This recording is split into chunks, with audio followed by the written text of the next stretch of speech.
it's one of the world's great religions and arguably one of the least understood. Islam is now Europe's fastest growing faith, and as Johnny Nelson's been discovering, it's finding favour in some unusual places.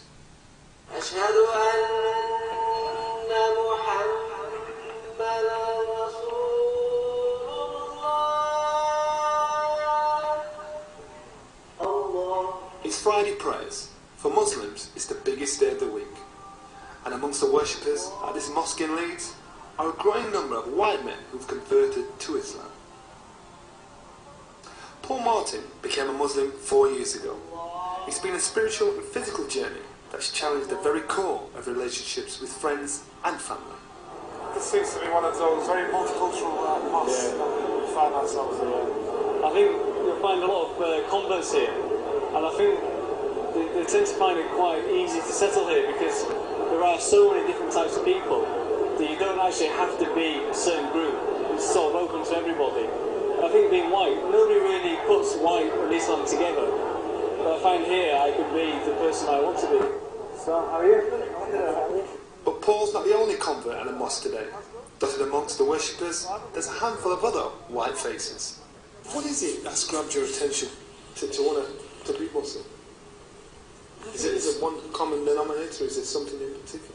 The more I learned about it, the more just certain things they do grab you. You know, certain verses of the Quran, for example, which just seem to be describing the way that my experience of life of people, because the Quran talks about the state of people, the nature of people.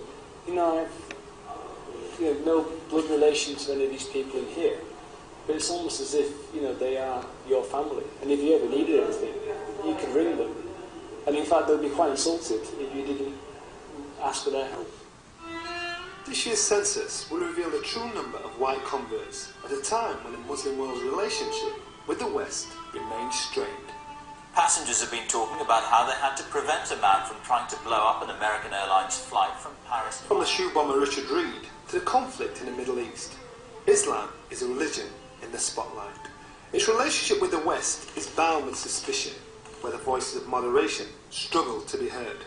It's taken us from the streets of New York and London to the war zones of Iraq and Afghanistan. So with all this going on, why are there so many white British men converting to a religion that seems to be demonised by most of the media? For Paul Martin, his conversion to Islam was a serious commitment. He's recently completed the Hajj, for many Muslims a once-in-a-lifetime pilgrimage to Mecca.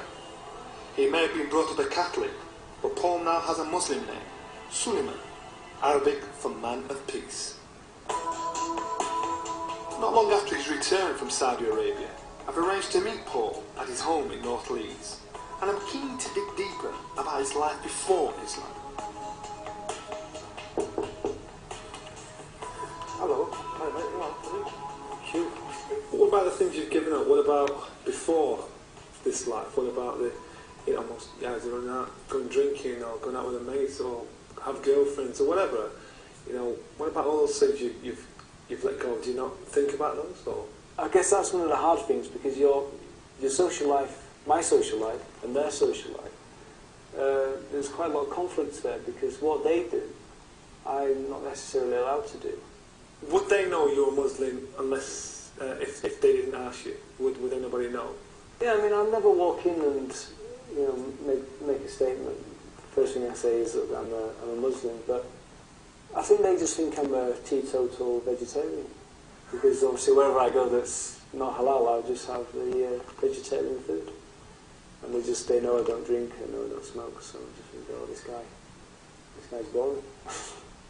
He's now taken most of his family with him, but there have been difficult moments.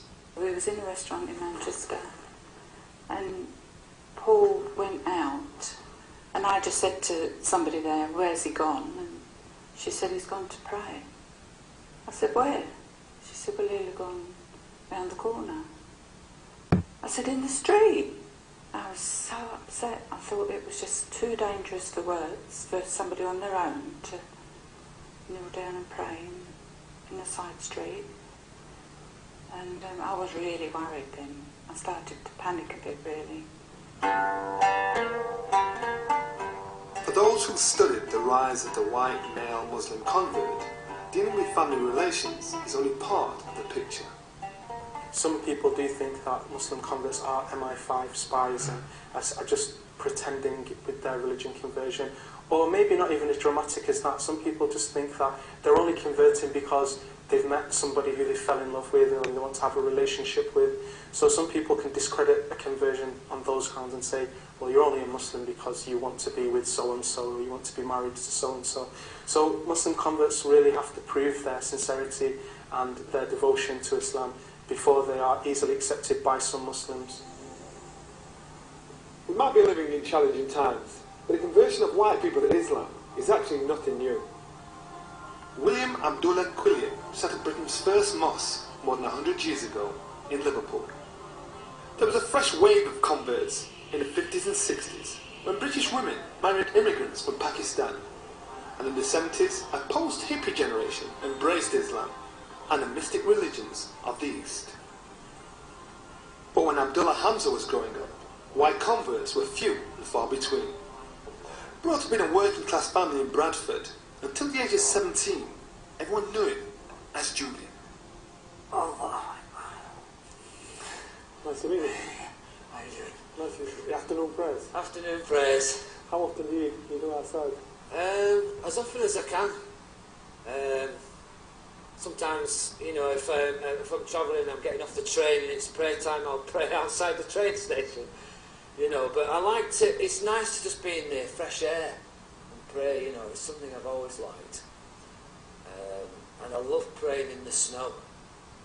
And it's snowy. Why? Well, because when your head goes in the snow, you know, it's slightly childlike. How did you see him with the praying on the mat? Yeah, I mean, a mat's just a mat, just so that it's clean.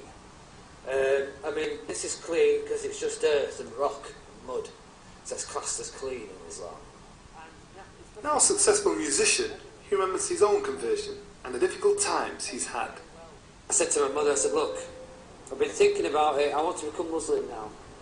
And she's like, well, calm down, lad, you know, it's not something you just rush into. And I was like, I'm not rushing into it.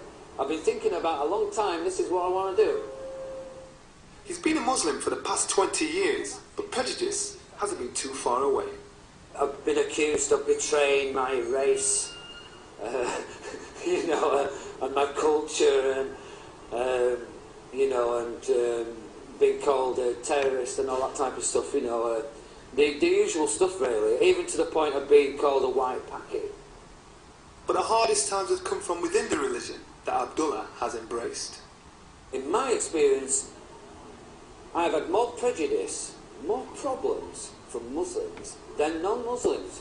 Unfortunately, I hate to say it, because of my colour, because of my ethnicity, because I'm looked upon as a second-class Muslim, because I'm a convert. Suspicion, I've even been accused of being a CIA operative. You know, it's ridiculous stuff. Back in Leeds, I'm catching up with Paul to see if he knows where his spiritual journey will take him. How will he balance his English middle-class background with his new Islamic faith? I just think it's very important that these people who are converting to Islam really sort of try and keep their identity. I just want to try and keep hold of my roots because I was born and brought up in England, so I'm English. So why can't I be an English Muslim? You know, Islam's on the inside.